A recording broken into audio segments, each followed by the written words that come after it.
Bon, merci beaucoup. Donc merci à tous d'être là. C'est une conférence qui se mérite. Il fallait trouver la salle. Donc bravo à tous. Donc je me présente. Moi, je suis journaliste à Télérama. Je vais avoir le plaisir d'animer ce débat où on va parler pendant 3/4 d'heure.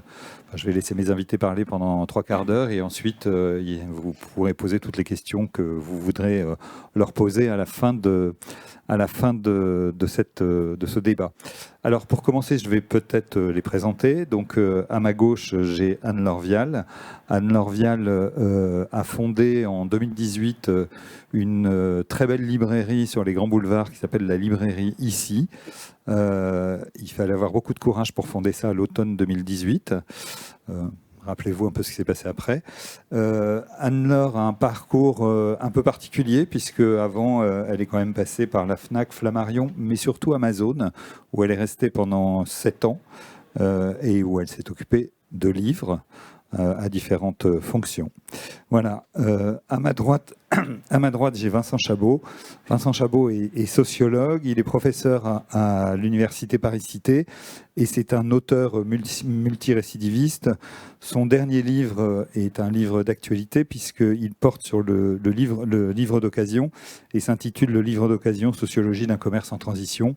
Mais il a par ailleurs écrit d'autres livres comme La Fnac entre commerce et culture, Librairie en ligne ou Éloge du magasin contre l'amazonisation, dont nous allons reparler ici. J'ai enfin Philippe Touron. Philippe Touron dirige une librairie mythique, le Divan, qui est plus que centenaire aujourd'hui.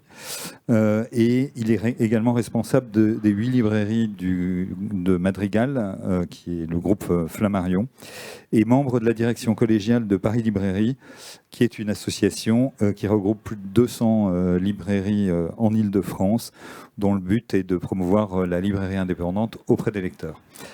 Cette présentation étant faite, je vais assez rapidement leur passer la parole. Donc, nous sommes ici pour parler des librairies et des libraires, avec un thème qui est libraire à la force du collectif, et non pas, on ne va pas parler de création et d'ouverture de librairie comme ça a été à un moment imaginé. Donc, on est sur libraire à la force du collectif. Et ma première question va vous être adressée, Vincent Chabot. Je vous ai présenté comme étant un auteur multirécidiviste. Il y a un livre que je n'ai pas cité de vous, qui a été publié en 2014 et qui s'appelait « Vers la fin des librairies ». Alors, ce livre est toujours disponible, la documentation française, est toujours en stock chez l'Harmattan, comme j'ai pu le constater chez Paris Librairie. Donc, 9 ans plus tard, non seulement les librairies sont toujours là, mais elles ont traversé une pandémie. Elles ont gagné de haute lutte le label de commerce essentiel. Elles détiennent une part de marché dans la vente de livres qui est sensiblement similaire à celle qu'elle était il y a 10 ans, en 2014, donc qui tourne autour de 23%. Et l'année dernière, 142 nouvelles librairies se sont créées. Donc, vous avez bien fait de mettre en 2014 un point d'interrogation à la fin de votre titre. Et plus sérieusement, à quoi tient, vous qui êtes un spécialiste du commerce, à quoi tient cette incroyable stabilité et résistance finalement de la librairie dans un monde qui est en mutation très très forte, dans son écosystème qui est dans une mutation très forte et perpétuelle depuis en gros 20 ans, quoi. Merci, bonjour à tous. Ce livre, en fait, il m'a été commandé par la documentation française en 2013, si je me souviens bien, après les mésaventures du réseau Chapitre et de Virgin, qui n'étaient pas des librairies indépendantes, mais malgré tout, le commerce du livre était effectivement dans les pages d'actualité des journaux. Et donc voilà, j'avais fourni un diagnostic un peu de la question, avec un point d'interrogation, bien entendu, et avec une réponse négative à la fin. Quelques années après, alors effectivement, on va rappeler la loi Lang, qui, malgré tout, protège les détaillants de la compétition, de la concurrence par les prix. C'est effectivement quelque chose qu'on ne voit pas partout sur la planète. Et puis d'autres raisons qui expliquent effectivement... J'ai tendance parfois de manière un petit peu provocante à dire que Amazon a fait du bien à la librairie, dans la mesure où elle a stimulé, elle a fait réfléchir, elle a redéfini, elle a encouragé les professionnels à redéfinir et à réfléchir à leurs propres pratiques. Une ancienne directrice de Livre Hebdo m'avait dit quelque chose que j'avais trouvé intéressant, que j'avais repris dans un livre d'ailleurs, c'était Christine Ferrand, qui m'avait dit que finalement longtemps les libraires se préoccupaient de leur assortiment, et peut-être un peu moins des lecteurs, et que finalement cette nouvelle concurrence féroce, eh bien, alors il y a eu aussi des changements générationnels, des nouvelles personnes qui sont arrivées, même certaines sont venues d'Amazon, effectivement, sont converties, et se sont un peu plus préoccupées du client lecteur, des animations, etc. Et le libraire, c'est évidemment un expert, une experte, on vient chercher du conseil, et puis en tant que sociologue, il y a quelque chose qui m'intéresse beaucoup, c'est que finalement, la librairie, comme le théâtre, la bibliothèque municipale, etc., sert de cadre à la définition de notre identité culturelle. Et ces petits éléments-là, alors à la fois le conseil, l'expertise, les petits liens, mais également cet élément identitaire, c'est la thèse que je développe dans Éloge du magasin, eh bien, permet d'expliquer le maintien, la résistance, la croissance, la progression dans certaines villes, l'apparition dans certaines villes de librairies indépendantes. Et je terminerai en disant que finalement, paradoxalement, l'hyperconnexion marchande nous pousse à réfléchir effectivement à la présence des magasins, à leur utilité sociale au-delà de la transaction. D'accord. Alors, vous avez peut-être vu dans Libé aujourd'hui, c'est le Libé des écrivains, et il y avait une écrivain suisse qui s'appelle Sarah Jolienne Fardel, qui a écrit un papier sur les libraires, un très joli papier sur les libraires, dans lequel elle dit, elle conclut, le libraire parfait existe, je l'ai rencontré, c'est un métier, point, sacré, point. Et avant, elle décrit les librairies comme des antres de répit, de joie, d'intériorité, de consolation, de curiosité jamais blasée. Du coup, je me suis dit, mais en fait, est-ce que le secret de la formidable résistance des librairies, ce serait pas les librairies elles-mêmes, c'est-à-dire, c'est ce que vous dites, c'est un lieu à la fois singulier, un lieu d'identité, un lieu de culture, de sociabilisation, et finalement un lieu qui coche un peu toutes les cases du commerce dont on a besoin aujourd'hui dans ce monde tourmenté. Non, mais l'un juste et l'autre. en deux mots, moi je pense que aujourd'hui, bon, c'est vrai que donc j'ai cofondé la librairie, j'étais associée avec Delphine Bouettard en 2018 et on nous a dit mais quelle audace, etc. C'était pas du tout ce qu'on pensait faire, c'est-à-dire qu'on pensait qu'il fallait créer des lieux physiques de vente de livres, des alternatives au monde digital, et que c'était au contraire le sens de l'histoire, et que les jeunes cherchent aussi des lieux physiques de rencontres, de connexion, d'être dans la vraie vie, etc. Et ça, le Covid a validé tout ça, puisque le Covid, les gens sont venus, nos clients sont venus témoigner du bonheur de trouver des lieux physiques, de trouver des alternatives éthiques, sincères, authentiques, des vrais lecteurs, des vrais conseils, etc. Donc tout ça a été complètement confirmé, et je pense que plus que tout aujourd'hui c'est nécessaire, et dans un monde quand même un peu compliqué, voire un peu fou, enfin tout dépend comment on le voit, mais toujours est-il que je pense que les choses se polarisent, c'est-à-dire d'un côté on a cette consommation un petit peu désincarnée mais efficace et de l'autre on a cette connexion, cette sincérité, cette communauté de lecteurs avec lesquels on échange, avec lesquels on construit des relations parfois très fortes et dans la durée, et qui donnent du sens à la vie des gens et à notre vie aussi, à notre métier. Voilà, je pense que c'est vraiment le sens de l'histoire. Oui, pour rebondir sur ce que vous venez de dire, je trouve que Vincent Chabot, on vous commande votre premier livre au moment de l'échec donc de Chapitre et du Virgile.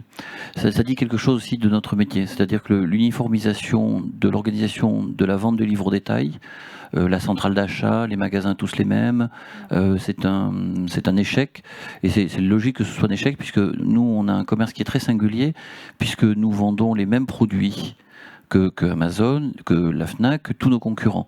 Donc la façon dont une librairie peut se singulariser, c'est justement par la personnalité de son magasin.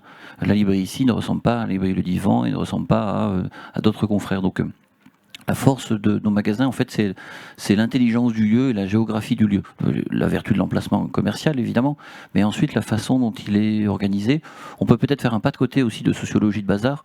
Il est quand même possible qu'on soit un peu plus stable que d'autres commerces de détail, puisque la sociologie de notre clientèle contient une surreprésentation des CSP++, pour le dire rapidement, donc de gens moins vite attaqués par les difficultés éventuellement économiques. Voilà, pour préciser, mais je trouve c'est intéressant que vous ayez eu cette commande finalement au moment où des chaînes sont en difficulté, justement parce qu'elles ont des logiques de chaîne.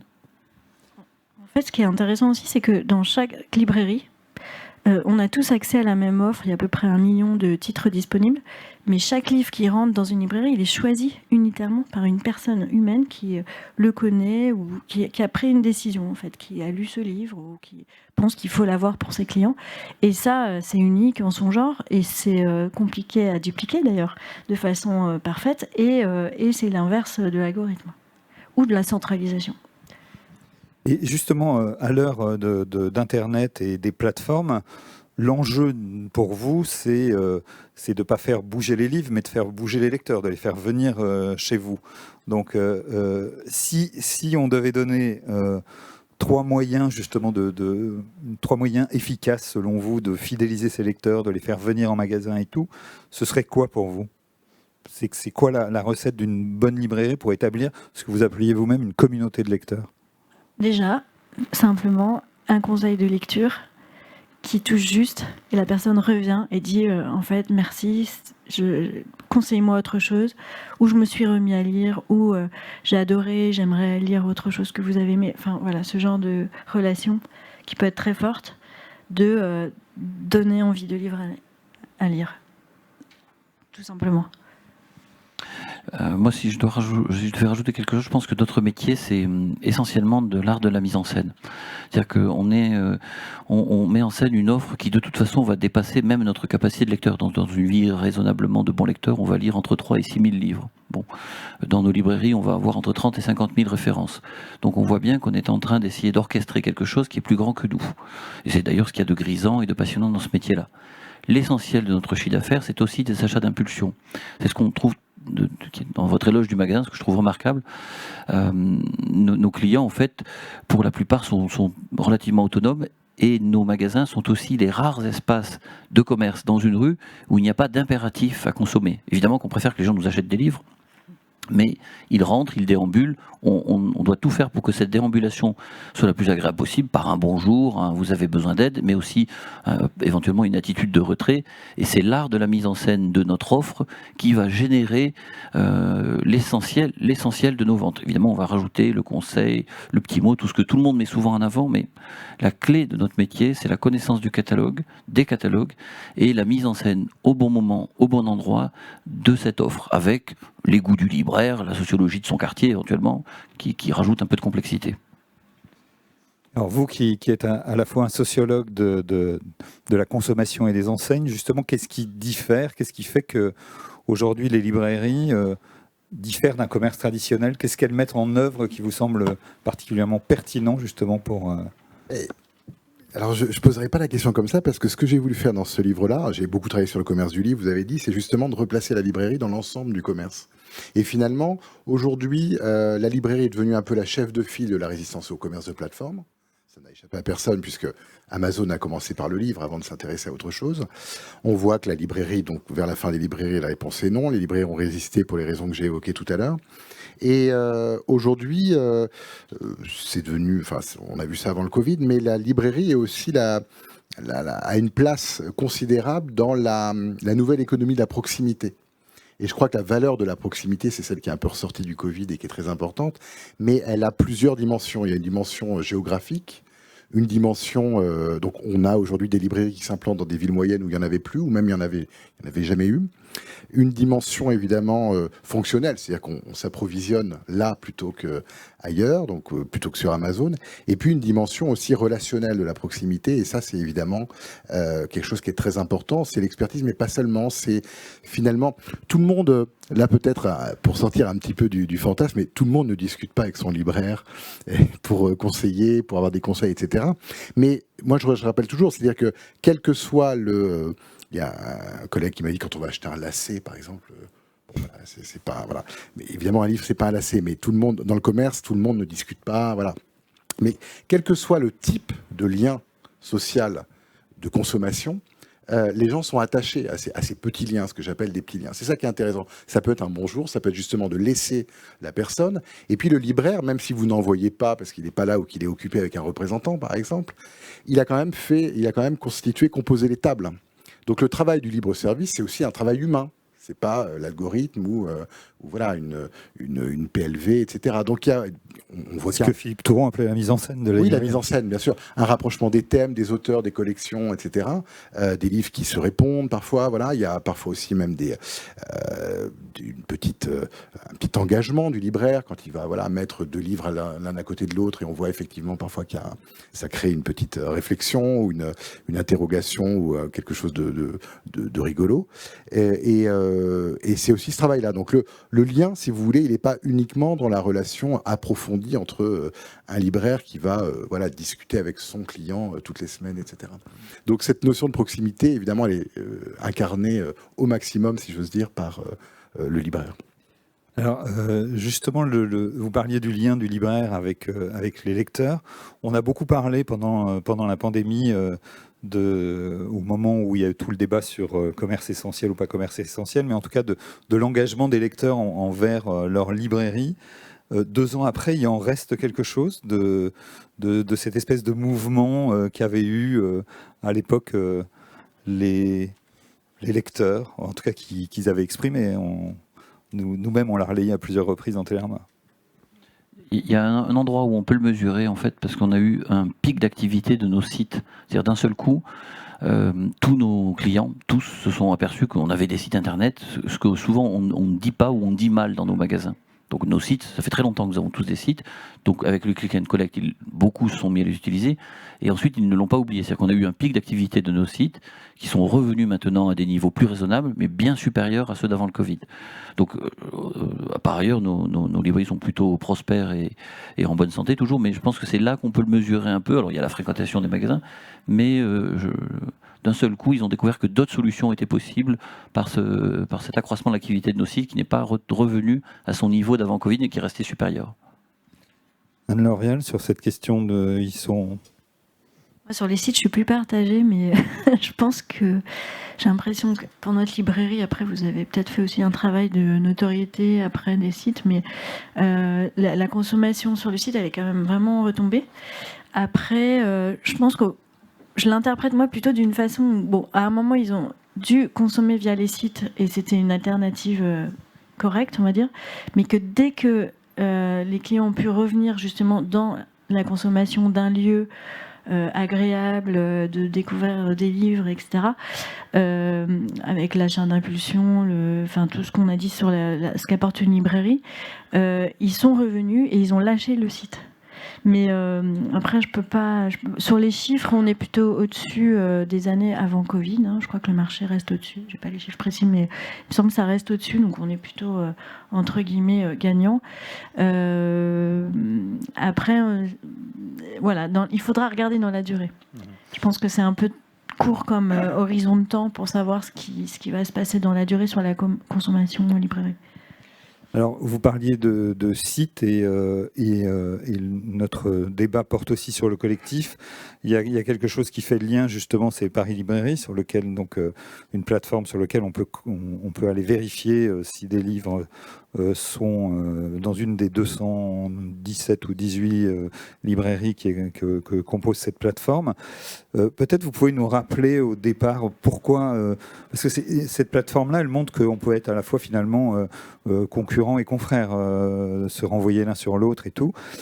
Au départ, pourquoi vous la créez et au jour d'aujourd'hui, cette plateforme, elle vous a permis quoi? Elle permet quoi?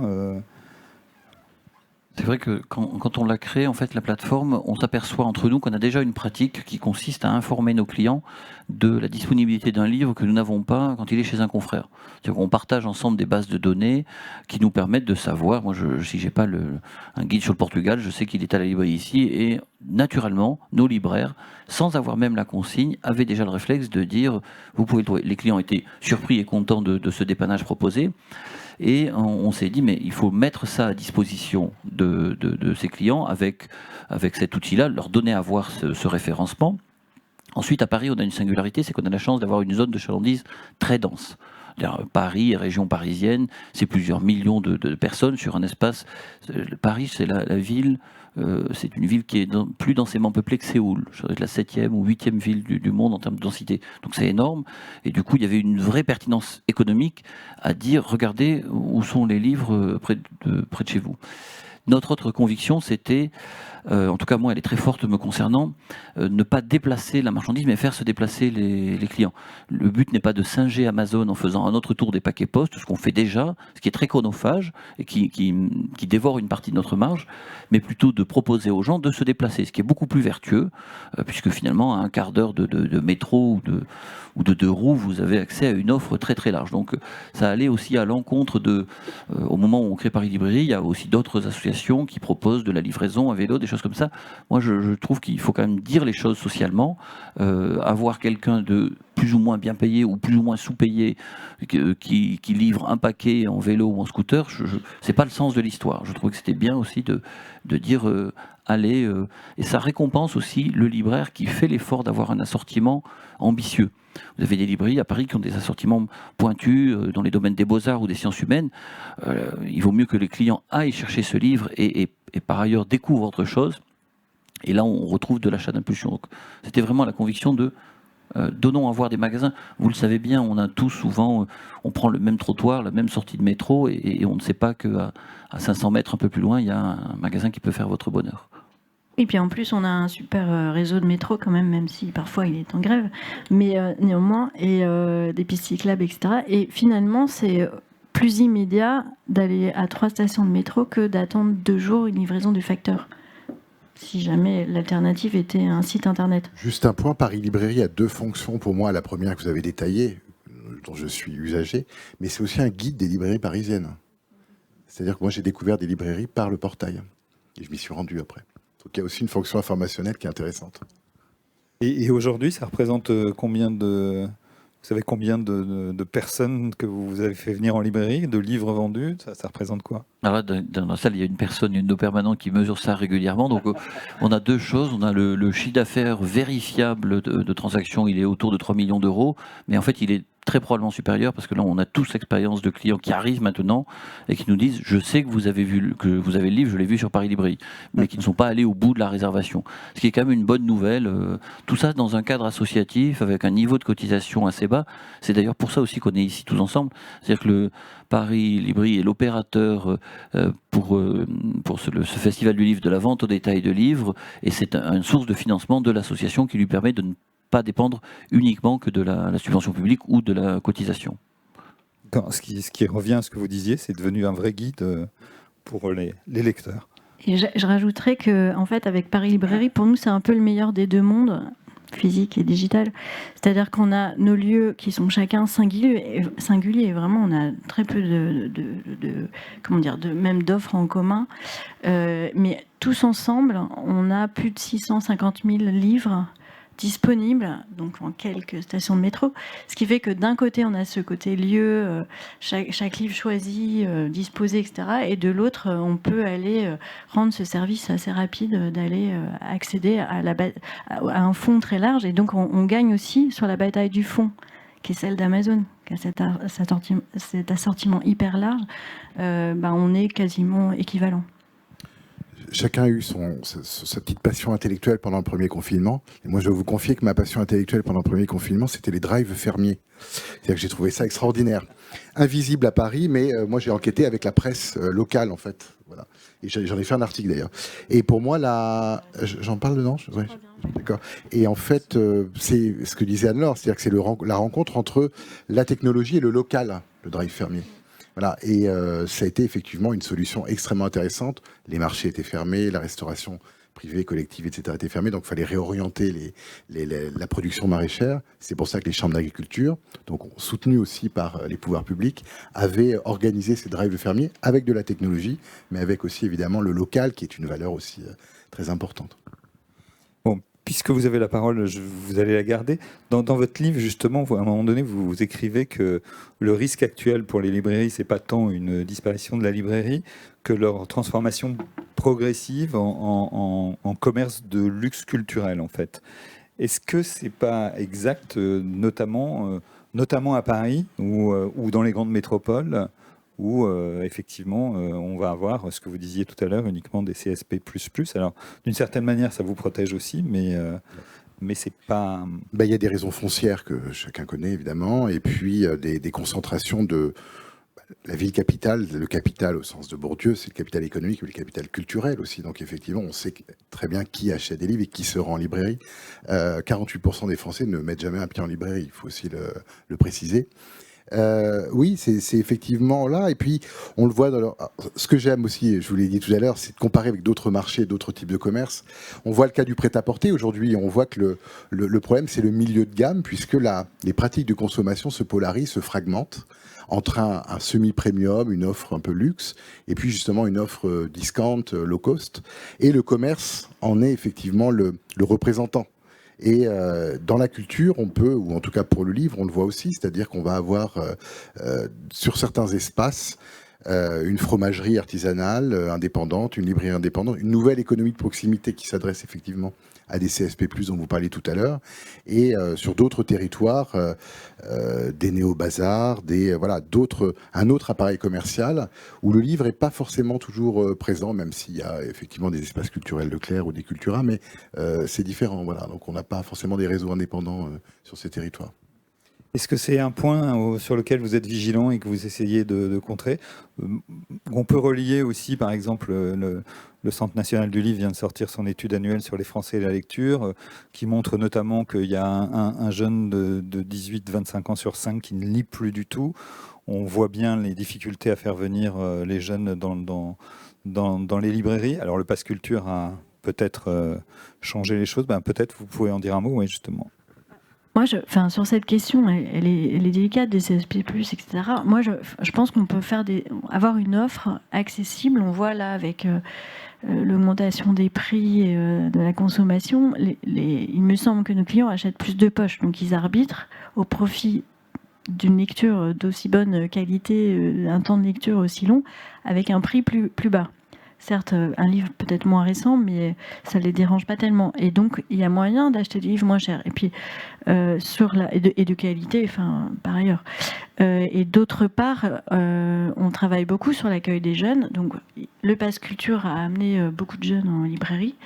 Et ces jeunes ont des moyens grâce au Pass Culture et lisent des choses diverses, d'ailleurs, de qualité également. Et c'est quand même réjouissant de se dire que ces jeunes découvrent le chemin des librairies indépendantes.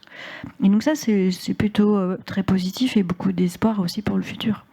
Et sur le Pass Culture, quand on entend par exemple la ministre de la Culture dit que les jeunes achètent dans un premier temps des mangas, puisqu'on l'a même baptisé Pass Manga au début, mais ils disent aujourd'hui non, ils reviennent et ils achètent d'autres livres. C'est une légende urbaine ou c'est la réalité ? Non, en effet, c'est beaucoup plus diversifié que sur le manga. On voit vraiment tout type d'achat. Moi, je trouve que je voudrais revenir sur une chose par rapport à ce que vous venez de dire sur le danger finalement de se transformer en commerce de luxe ou ça dit quelque chose aussi quand même de la raison profonde de notre métier. Et peut-être qu'il faut se le dire. Moi personnellement, je suis pas libraire pour sauver des gens. Je suis libraire parce que j'ai une passion, c'est celle des textes et des écrits. Donc je pense que la première mission de la librairie, c'est d'être au service des auteurs, des éditeurs, des traducteurs, des directeurs de collection, et de cette offre. Vraiment, fondamentalement. Ce qui peut aider beaucoup plus largement que nous à la démocratisation de la lecture, c'est les dispositifs de lecture publique. Des bibliothèques partout, ouvertes le dimanche, tard le soir, l'école, le Pass Culture, les dispositifs du CNL. Mais j'ai la conviction quand même que nous sommes libraires aussi parce que nous sommes au service de métiers qui sont avant nous, qui sont d'ailleurs là représentés dans le salon, avant tout pour ça. Et de temps en temps, on a souvent des jeunes candidats libraires qui viennent nous voir en me disant je veux faire partager mes passions et je veux quasiment éduquer les gens. Je leur dis calmez-vous, d'abord si ça se trouve vous n'avez pas très bon goût, et ensuite vous allez éduquer personne, parce que quand on rentre dans une librairie, il ne faut pas se raconter d'histoire, la plupart de nos clients maîtrisent déjà l'école culturelle. Donc le cœur de notre mission, la première base, c'est quand même d'abord d'avoir des entreprises en bonne santé, de connaître des catalogues et d'être au service de ces catalogues. Et ensuite, bien sûr, que nous allons être le plus aimable possible et relayer toutes les opérations qui vont amener des gens peut-être moins à l'aise avec la culture et les livres, qui intimident les gens, mais vraiment la mission de la lecture publique me paraît très très importante, et la nôtre, c'est vraiment le soutien à l'offre. J'entends bien que vous vous placez sur le terrain de l'offre, mais au début, votre première intervention se plaçait clairement sur le terrain de la réponse à la demande, en tout cas. Vous parliez des livres de poche qui, effectivement, c'est le seul segment avec les mangas qui, l'année dernière, a augmenté. C'est pas neutre, il y a des arbitrages financiers qui se font de plus en plus chez tout le monde et tout.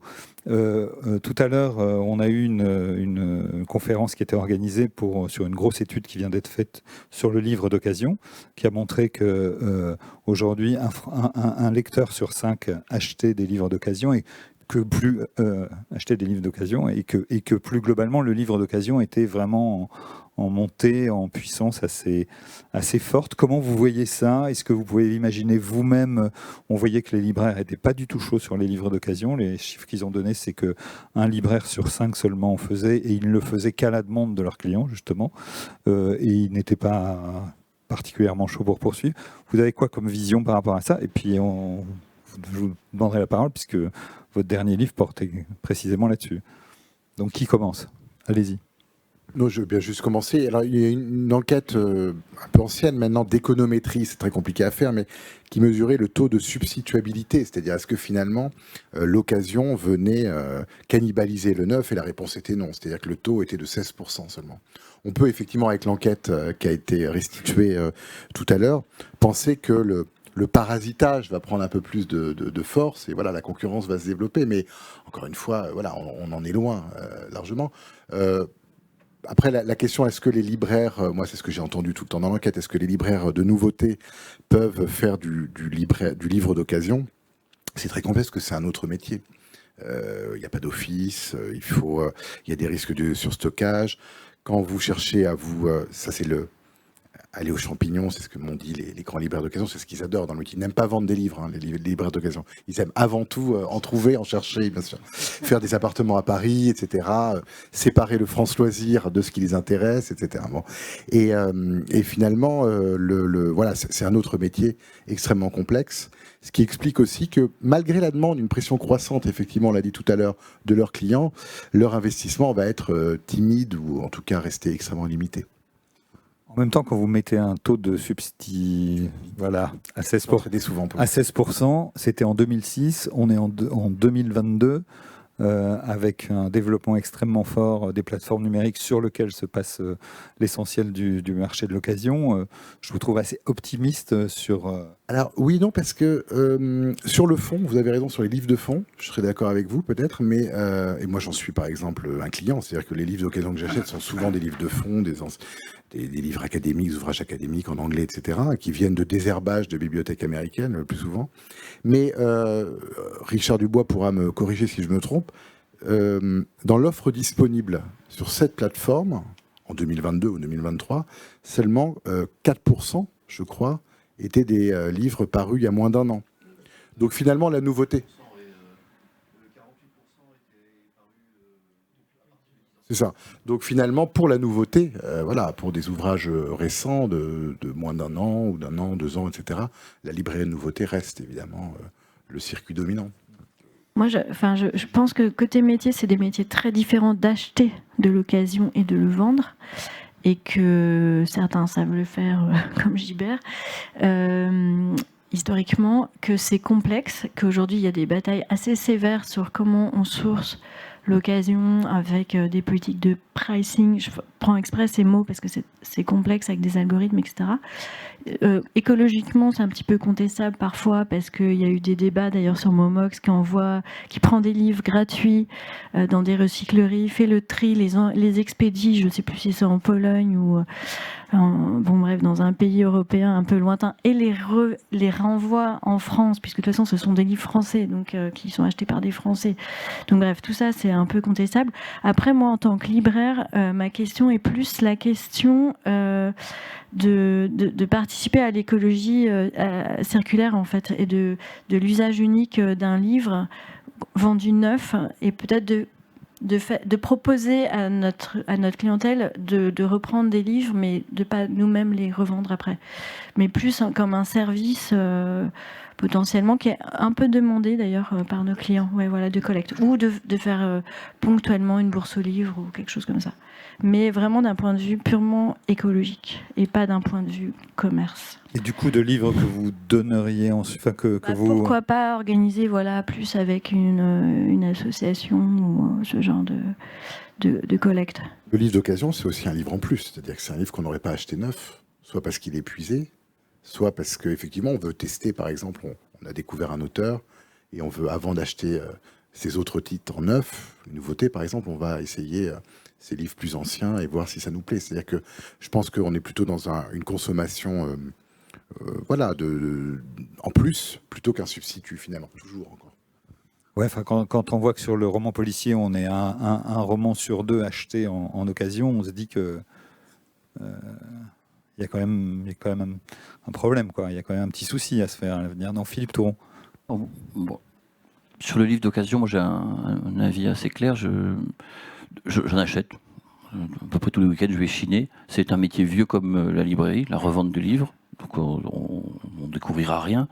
Mais par contre, je trouve qu'on s'éloigne à nouveau de la vocation du libraire de neuf. C'est-à-dire que plus rien ne revient à l'auteur, à l'éditeur, au premier métier qu'il y a avant le nôtre, et qui sont notre raison d'être. Donc je trouve que c'est plus notre mission. J'adore les livres d'occasion comme acheteur, mais c'est pas du tout mon métier. Et puis c'est vrai que Richard reconnaît ce métier-là. Il peut être très chronophage, puisque quand on fait du neuf, on achète, si on achète 30 exemplaires de l'éloge du magasin pour sa librairie, cas idéal pour Vincent Chabot, on traite une information sur une ligne. Par contre, si on l'achète 30 fois d'occasion pour le revendre, on traite 30 fois un objet, et là c'est très chronophage et donc assez coûteux aussi en frais de personnel. Donc je pense qu'il faut être prudent. Ça peut aussi quelque part un peu brouiller la qualité de l'offre d'une librairie de neuf. C'est-à-dire vous mélangez du neuf, de l'occasion, et on peut faire même un dernier pas de côté. Je crois que c'est plus d'un livre sur 3 qui s'offre en librairie. Le livre est un objet qui s'offre beaucoup, et là les gens veulent aussi vraiment du neuf plus que de l'occasion.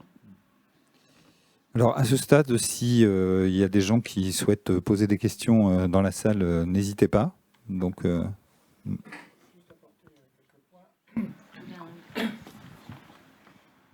a parlé de la substitution.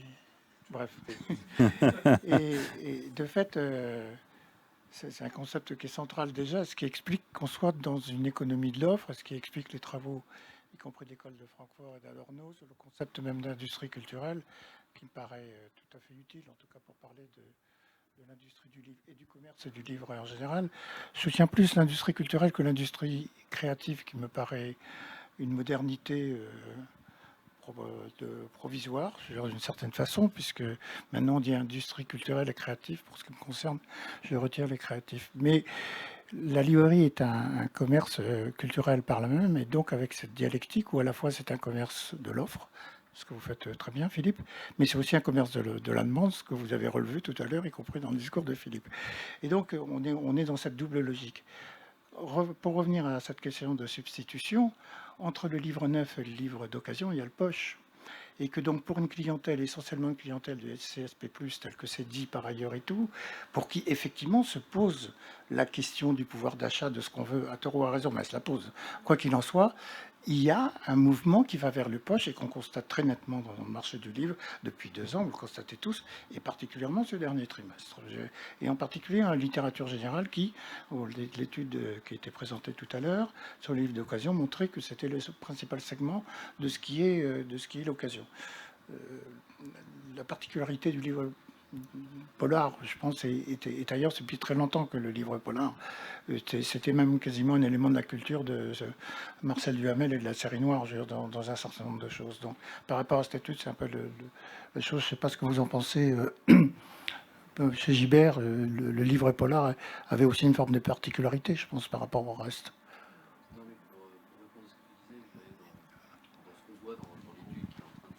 passez-lui le micro pour l'enregistrement. Excusez-moi. Oui, ce que je voulais par rapport à ce qui a été évoqué sur la question du poche, moi je pense que sur la substituabilité, la question se joue précisément peut-être sur une offre poche qui a tendance effectivement à tourner très vite.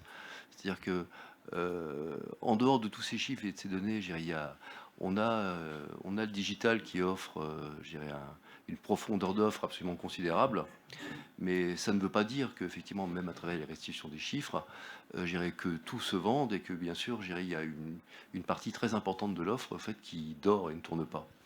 Donc c'est toujours une sorte de même cœur d'offre qui se vend en réalité. Et donc la substituabilité, elle touche finalement, je dirais, un nombre assez limité de références qui en fait, je dirais, se revendent de nombreuses fois.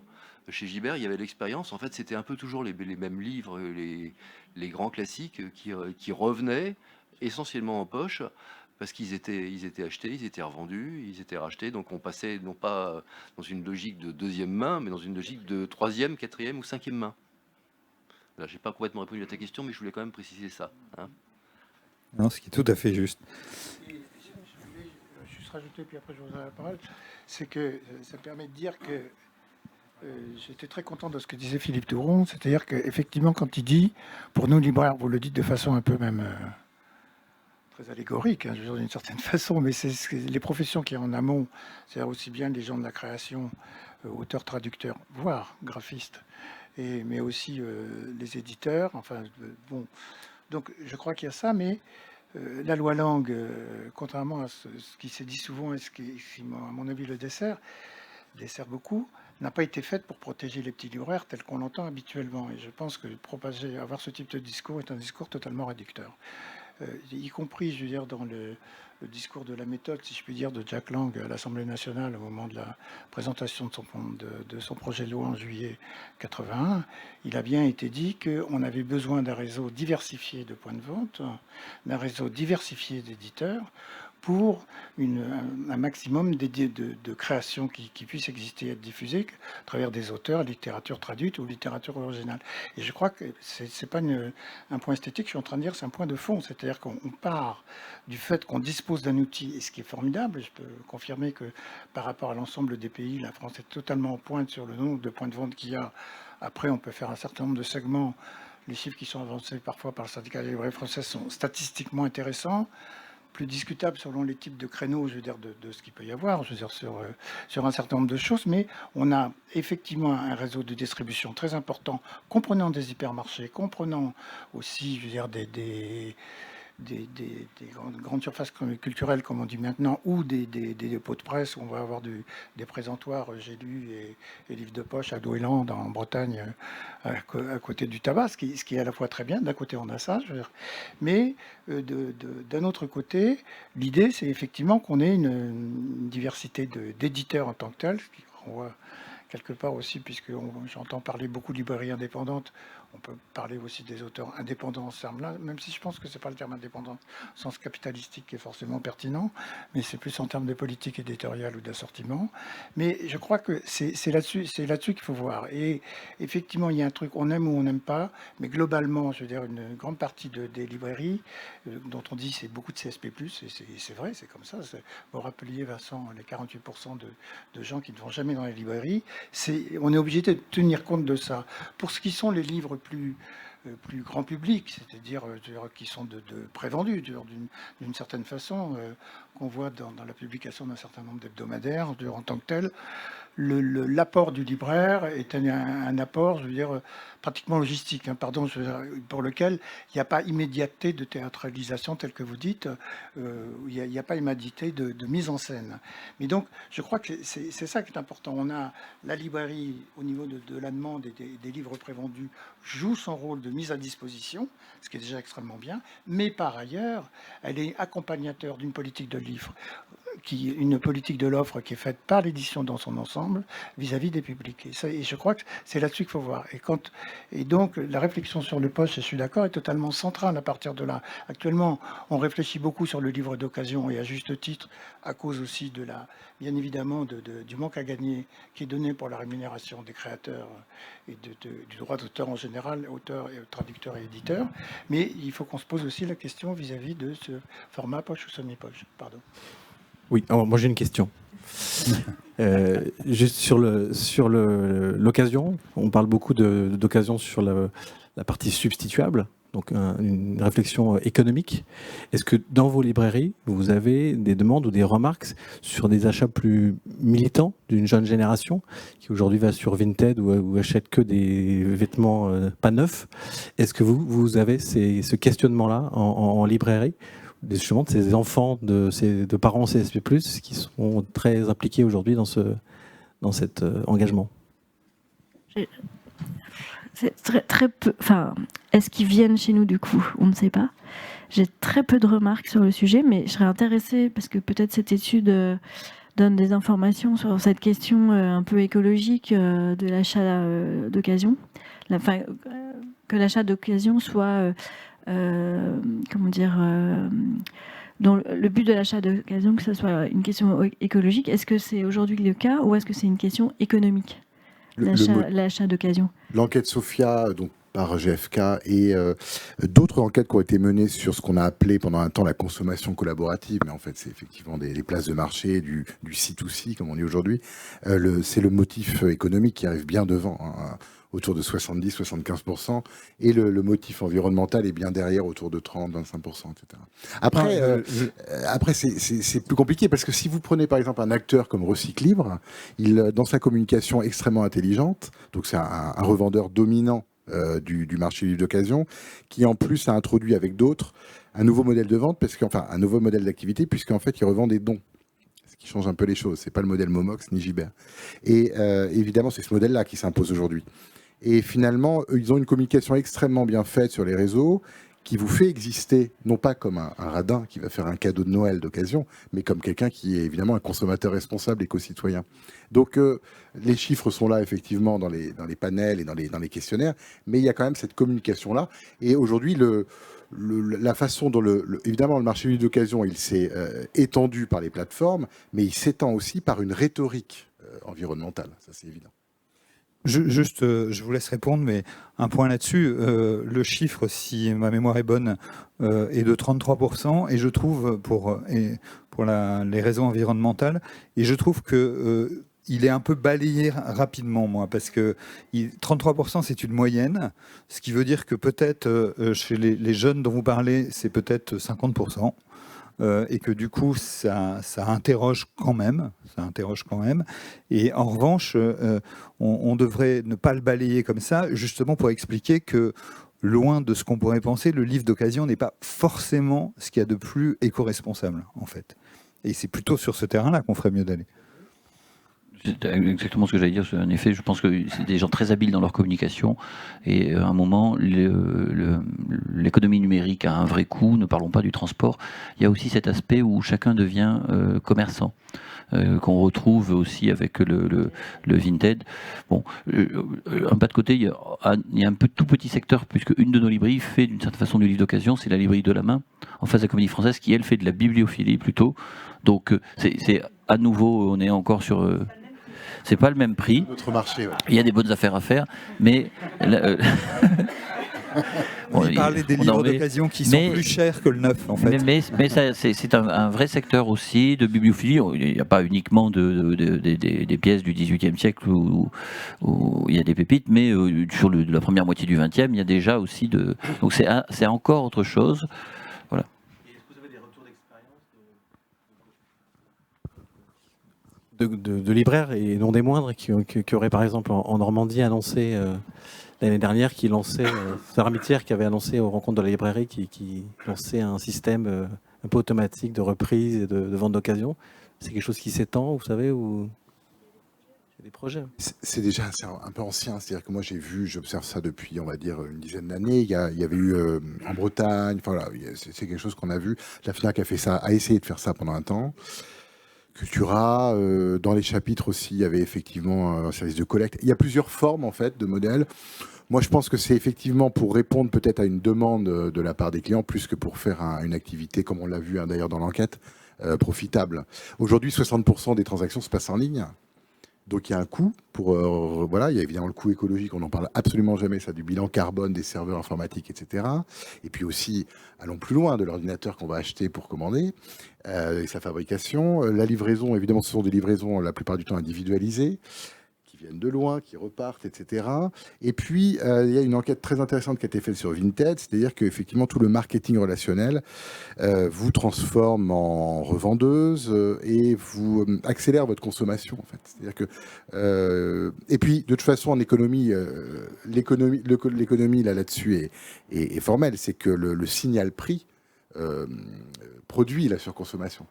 Donc, si vous voulez, le capitalisme, il digère toujours les critiques qu'on lui adresse. Et évidemment, c'est un nouveau souffle de l'économie de marché, l'occasion. C'est une nouvelle manière de surconsommer, bien entendu.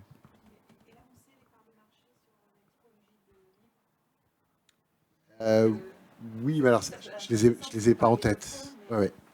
Je les ai pas en tête, là. C'est un slide de l'enquête.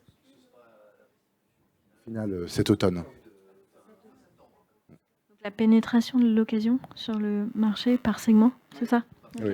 Et il y a une étude par âge, acheteur d'occasion versus total des achats livres par tranche d'âge. Oui, oui. Ouais.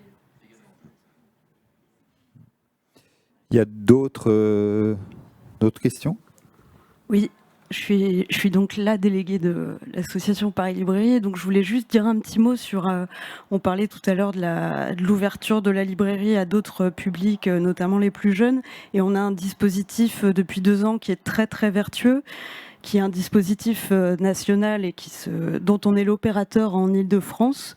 Donc c'est la DRAC Île-de-France qui pilote ça. Et donc, c'est Jeunes en librairie et où on organise tout au long de l'année des rencontres menées par des enseignants et des libraires conjointement avec des classes et qui permettent également de faire intervenir des auteurs, des traducteurs, des éditeurs, etc. Donc voilà, aussi pour amener d'autres publics et qui reçoivent des chèques lire à utiliser librement selon leur choix. Universitaire, n'hésitez surtout pas à le développer au lycée, à l'université, etc. Oui, c'est en effet une bonne idée. On note. Alors, je vous l'assure. Sciences Po, je suis enseignant à Sciences Po. Là, ils ne vont pas acheter les livres à la librairie de Sciences Po, malheureusement, mais sur Amazon. Donc, il y a énormément de pistes de développement possibles. Pour réclamer des moyens. On peut y réfléchir, c'est une bonne idée. Oui, tout à fait. Et puis, on a un événement au mois de juin qui s'appelle Libraire d'un jour, qu'on fait en partenariat avec la ville de Paris et puis d'autres institutions et où on travaille beaucoup conjointement aussi avec les bibliothèques, aussi dans l'idée de montrer un petit peu tout le réseau local des librairies de quartier, des bibliothèques de quartier, voilà, dans les pistes aussi d'ouverture au public. Voilà, c'était pas une question du coup. C'est des informations. C'est des informations. On arrive au bout de cette heure-là. Peut-être je vais passer juste une dernière fois la parole à chacun de nos invités. On a l'impression quand même qu'en 2023, les libraires ont pris la mesure de ce qu'était Amazon, parce que du développement plus généralement des plateformes, parce que si on prend les parts de marché, elles bougent assez peu depuis quelques années maintenant. Est-ce que à l'avenir, sur quoi vous devez être particulièrement vigilant? Est-ce que justement c'est ces questions de prix, c'est des questions de faire venir un nouveau public? Qu'est-ce qui vous semble le plus important? Allez, qui commence? Bon, c'est vraiment multiple. Moi, j'ai le sentiment, pour moi, Amazon, c'est pas un sujet en fait. C'est-à-dire que je trouve que des libraires et des commerçants qui se plaignent d'Amazon, qui fait, hélas, très bien son sale boulot depuis longtemps, c'est un faux. Si vous avez un bon emplacement avec un loyer raisonnable et que vous avez appris à faire votre métier, vous pouvez y arriver. Donc c'est pas un sujet. Je trouve que les difficultés de la librairie, c'est souvent le poids des loyers. C'est vraiment finalement notre obstacle premier, souvent la bonne santé de nos commerces. De mon point de vue, c'est celui-ci. On a peut-être une autre difficulté dans notre métier, c'est c'est un métier à la technicité assez faible, la librairie. Contrairement à plombier ou pâtissier, où il y a une vraie technicité. Donc la formation comment on devient libraire, comment on forme des libraires. On est dans un moment très curieux qui est un peu proche de celui de la restauration, où on reçoit à la fois beaucoup de candidatures, beaucoup de gens qui veulent changer de profession, mais qui se racontent un peu des histoires sur notre métier. Donc il y a une nécessaire professionnalisation de notre métier qui est importante. Il y a des endroits où il y a de l'expertise. C'est vrai que le CNL est représenté dans la salle.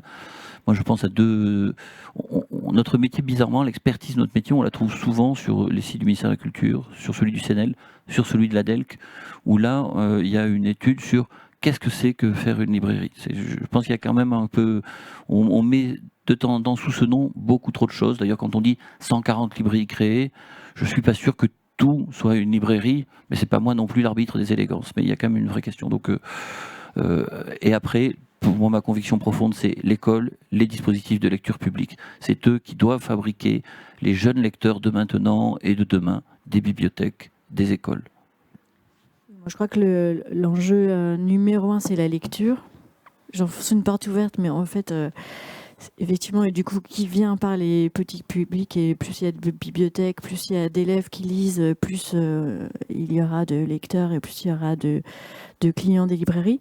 Je crois que c'est quand même important qu'il y ait un maillage national important et encore plus important qu'aujourd'hui de libraires indépendants qui font un travail de qualité avec une offre de qualité parce que nous, dans le dispositif Jeunes en librairie, on a rencontré des classes qui viennent d'assez loin et qui n'avaient jamais vu un livre physique. C'est quand même assez fou dans un point de vente de livres physiques et qui n'ont un rapport au livre que par le biais de TikTok et qui donc ont découvert complètement un monde et ça a été un partage réellement incroyable et hyper enrichissant de part et d'autre. Mais il faut qu'il y ait des livres partout avec des passeurs, quels qu'ils soient. Ça, je pense que c'est un enjeu. Puis après, plus prosaïquement, je pense qu'on a des questions économiques, il faut faire attention. On a quand même des augmentations de coûts, les loyers sont élevés, l'électricité, tout ça, il faut qu'on soit très vigilant. Même l'augmentation du papier, même à notre niveau, on l'a subi aussi avec le papier cadeau, qui est quelque chose de très important en fait pour le service qu'on offre. Et on a des économies assez ténues. Et il faut aussi que les libraires vivent correctement et des salaires corrects. Donc il y a vraiment une question. Moi, l'enjeu, je trouve, c'est de vraiment trouver un équilibre économique qui permet à la fois d'avoir une équipe de libraires assez nombreuse, correctement payée parce que les salaires sont bas, et tout en pouvant payer l'électricité, etc. Et faire un travail de qualité avec une équipe suffisamment nombreuse. Parce que si on n'est pas assez de libraires, on ne fait pas un travail de qualité. On a tellement de choses à faire, notamment de mettre en rayon, de disposer chaque livre avec une intention, etc. C'est vraiment, encore une fois, chaque libraire choisit les livres qu'il va vendre, qu'il va acheter, qu'il va poser, où les poser. Et ça prend du temps. Et si on veut le faire bien, chacun doit traiter, je crois qu'on dit à peu près 5000 références, et sinon on ne fait pas un travail de qualité. Et ça, pour moi, c'est la question, la clé, c'est de trouver cet équilibre-là. Je pense que c'est important. Et Vincent Chabot, le mot de la fin, donc. Moi, je vais terminer du côté des consommateurs, des clients. On est à Paris, il y a 60 000 commerces. C'est un réseau, un espace commercial à la fois très riche, de proximité, diversifié. Et donc quantifié grâce à l'atelier parisien d'urbanisme qui recense les commerces. Le commerce reprend post-Covid sur les grandes avenues très touristiques, ça c'est plutôt une très bonne nouvelle avant les JO. Mais effectivement, vous avez compris que Paris n'est pas la France et il y a un certain nombre de villes et de quartiers dans lesquels effectivement l'espace commercial va mal. Je pense qu'il faut réfléchir effectivement aussi à deux types de contraintes. Des contraintes économiques, budgétaires des clients. Ça, effectivement, le livre paraît cher, c'est comme ça, le livre neuf en tout cas. Et puis des contraintes de mobilité, peut-être je vais terminer là-dessus. C'est-à-dire que l'impératif écologique nous impose, bien entendu, un cadre réglementaire plus fort pour réduire la place des énergies fossiles, tout simplement, la livraison, les voitures, etc. À condition, évidemment, et ça c'est une très bonne chose, à condition que les transports en commun et les politiques de mobilité publique soient les plus efficaces possibles. Sinon, c'est un défi supplémentaire adressé, imposé au commerce de proximité, pas seulement les libraires. Donc l'enjeu, il est là aussi, de mon point de vue économique et la mobilité. Écoutez, merci vraiment à tous les trois pour cette table ronde. Merci à vous d'être venus ici. Et puis je pense que si vous voulez continuer la discussion dehors ou dans le monde charge, il n'y a aucun problème.